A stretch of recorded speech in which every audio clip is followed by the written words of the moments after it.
Hi everyone, it's Jackie. I'm trying to show you an easy DIY project in the kitchen. Today we're going to do a kitchen backsplash right here, so it should be quick and easy. So these are the products that you need to start your kitchen backsplash. The main thing obviously is a tile. Here I'm using an aluminum copper with gemstones. It's kind of hard to see the color, but it's like a penny color basically. So the thing about this is great is it's like big stickers. So all you got to do is peel the back and you just put it on the wall. But before you do that, you need a glass cleaner or some kind of cleaner to clean the grease and whatever debris off, dust off the wall. And basically you need a scraper just to scrape all the bumps and whatever debris on the wall. And if you have holes, just use a compound, patch it up, okay? And you need a screwdriver, take out the outlets on the wall so that you can have free space. And lastly, this is very important because if you use a cleaner, you know, it's a little wet. You don't want to put the sticker on the wet because it'll fall off. So you just want to use a hairdryer just to dry it real quickly. But main thing is, this one is just basically, you can take a pencil, measure it. It's really flexible so you can cut it whichever way. It's really easy to cut. And so you can use whatever dimensions you need. So that's all you need for this project.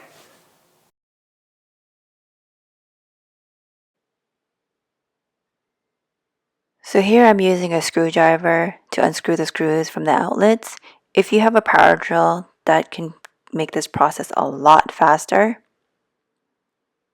Next, I'm taking waterproof tape and I'm going to wrap it around the outlet so that I ensure that no liquid goes in because I do not want to get electrocuted while cleaning the walls. For some reason, the next clip of me cleaning the walls got corrupted, so I don't have that, sorry. Now I'm taking a hairdryer to make sure the wall is dry. Make sure you get the bottom because of the drip of the liquid. It collects there.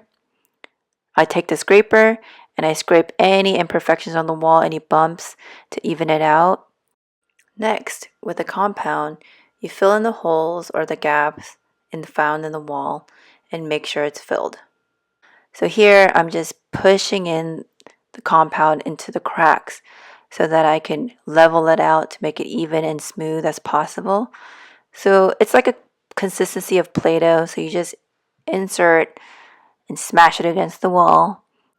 And then you take a patcher and you just smooth it out and make it even so that it fills in the hole evenly.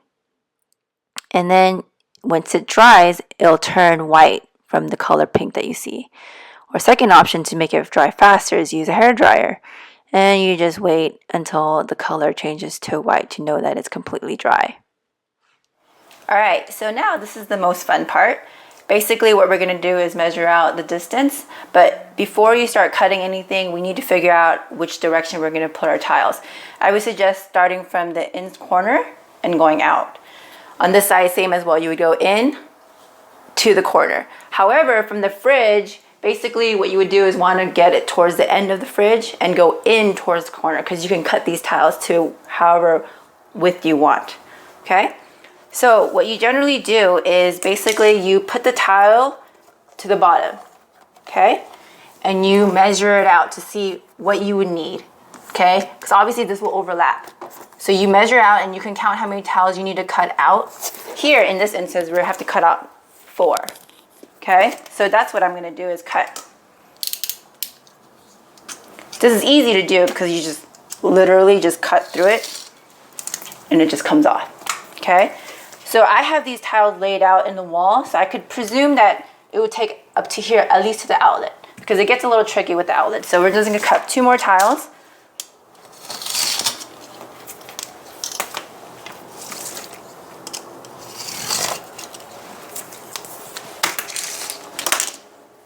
Again, this is going to be the first one.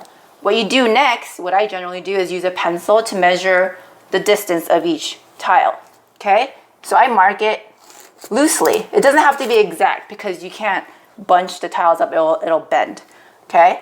So you loosely mark it, move it down. I just lay it out in front of it just so I know that what the distance would be. Get the next tile, again, loosely mark it. I don't know if you can actually see the pencil mark. But here, this is where it gets a little tricky. The outlet, if you see, I already unscrewed it so that it could be protruding from the wall because you want it to be close to the hole as you want, okay? Because you don't want, obviously, a gap to show. So what you would do is I would put the tile up to the line where you marked the previous tile, and I would try to cut to the center of the outlet. So as you see here, this is about center, and then I would cut it here.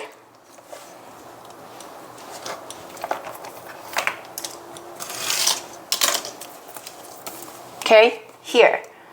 So after we cut the tile in the middle part of the outlet, what you do is go as close to the outlet as you can and see the metal mark, and you place a marker just so you know where you're going to cut. So I take a permanent marker, as you see here, and on the top as well. Remember, as close to the metal outlet just because you don't want it to have a gap. So you make another mark. This part doesn't matter because you're going to cut it out anyways. Another part you need to do is, obviously we made a previous line from the last tile. Place it right against the line and count as close to the outlet or the wall hole, 1, 2, 3, 4, 5. And go down to where that marker is and make another mark, okay? So that way you know exactly how much you should cut, okay? Here, same idea. Same thing, you just have to go down, you don't have to count anything. So what you do is basically you cut where you marked up to.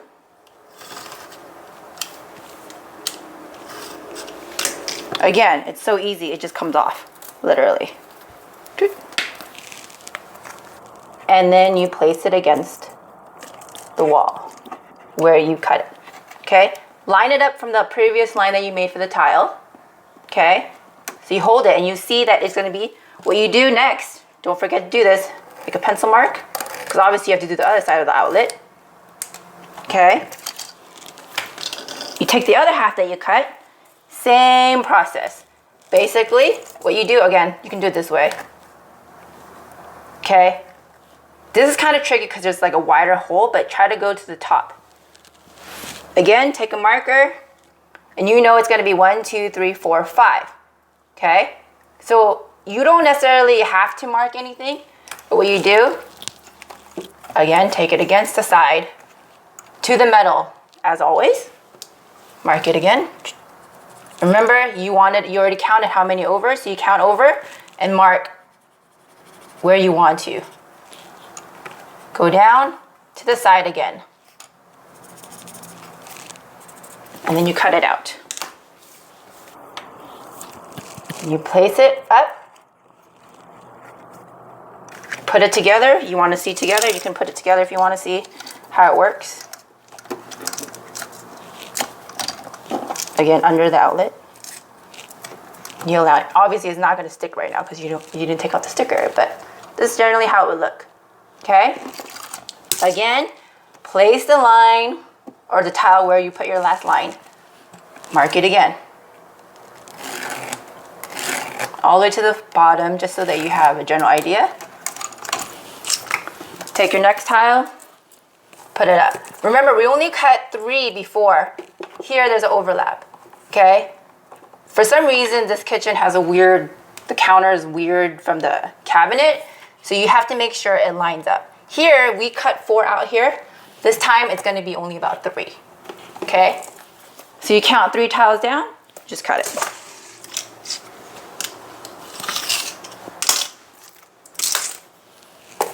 And then you mark it. Same process over and over. Get the pencil, mark it down.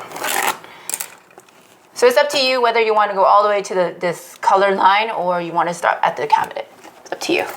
Okay, so after you cut out your tiles the way you want to plant them, now what we do is take off the sticker part. Like I showed you earlier, it's really easy. So you take it off. Be careful, it's really sticky. So what you do is take 4 fingers, try to level it, okay? Hold it up. When you put it in, remember, line it up to the floor. As close to the floor as you can.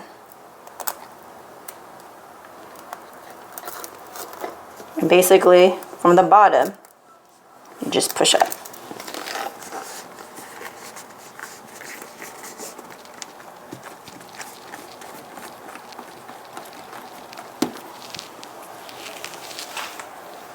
So you continue to take off the sticker of the back and just stick it to the wall. It's easy because it's a peel and stick mosaic tile. Again, this is the tricky part. Make sure it goes under the metal part of the outlet.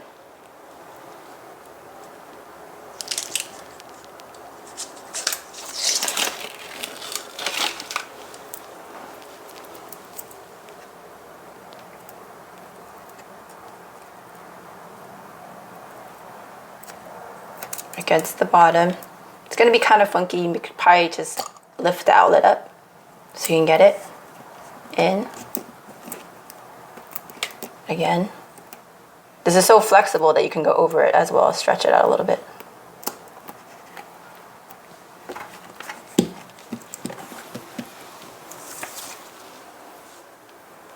It's starting to look really nice.